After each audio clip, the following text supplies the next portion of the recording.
بسم اللہ الرحمن الرحیم۔ السلام علیکم دوستو، آج ہم بات کریں گے ایڈونس ورنیلس کیو فارم میں۔ یہ ایک میڈیسن ہے، ایک میڈیسن کے بارے میں بات کرتے ہیں جس کا نام ہے ایڈونس ورنیلس کیو فارم میں، یعنی مدر ٹنچر ہے، اور یہ ہارٹ ریمیڈی ہے۔ یہ میڈیسن پلانٹ فیملی سے تعلق رکھتی ہے۔ یہ جڑی بوٹی ایشیا، یورپ اور امریکہ میں پائی جاتی ہے۔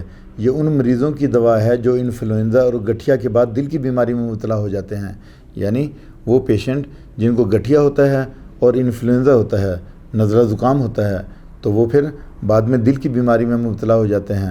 بعض اوقات یہ البیومن آنے کے بعد بھی نمودار ہوتی ہے، یعنی کچھ مریضوں میں تو گٹھیا کی بیماری لگ جاتی ہے اور کچھ مریضوں میں البیومن خارج ہوتی ہے، اور اس کے بعد پھر کیا پتہ چلتا ہے کہ یہ ہارٹ پیشنٹ بن گئے ہیں۔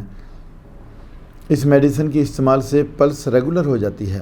وہ لوگ جن میں پالپیٹیشن کا مسئلہ ہے ان کے لیے بھی یہ میڈیسن بہت ہی اچھی ہے۔ پھر مریض کے سر میں درد ہوتی ہے، دھڑکن تیز ہو جاتی ہے، سانس لینا مشکل ہو جاتا ہے، یہ سب علامات اسی میڈیسن میں پائی جاتی ہیں۔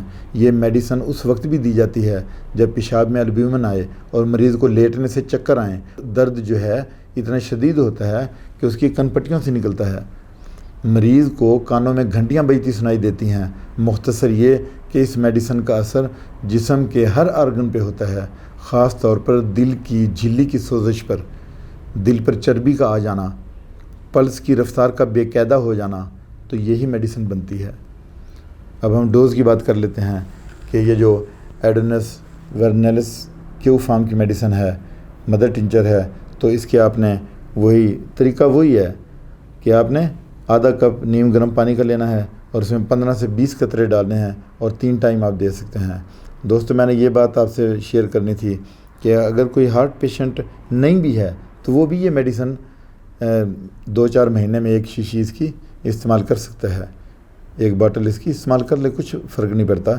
لیکن ہمارا یہ مسئلہ ہے کہ ہم اس وقت میڈیسن سٹارٹ کرتے ہیں جب ہمیں ہارٹ اٹیک ہو چکا ہوتا ہے، تو اس کے بعد پھر کیونکہ دل کی جو پٹھے ہیں وہ کمزور ہو چکے ہوتے ہیں، اس کی جھلیاں ختم ہو رہی ہوتی ہیں، تو دل کا جو وہ ریورس کرنا اس کو ذرا مشکل ہو جاتا ہے۔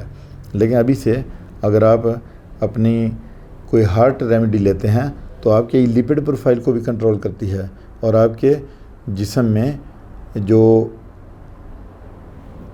لیول ہے اس کا چربی کا اور لیپڈ کا، اس کو برقرار رکھتی ہے۔ تو اس لیے یہ آپ میڈیسن ایڈوانس میں بھی لے سکتے ہیں، اس میں کوئی مسئلہ نہیں ہے۔ آپ اپنے قریبی ڈاکٹر سے، جو اچھا ہومیوپیتھ ڈاکٹر ہو، اس سے آپ کنسلٹ کر کے یہ میڈیسن استعمال کر سکتے ہیں۔ یہ ہارٹ ریمیڈی ہے، بہت ہی اچھی میڈیسن ہے۔ اس کے ساتھ میں آپ سے اجازت چاہتا ہوں۔ اپنا خیال رکھیے گا۔ اللہ حافظ۔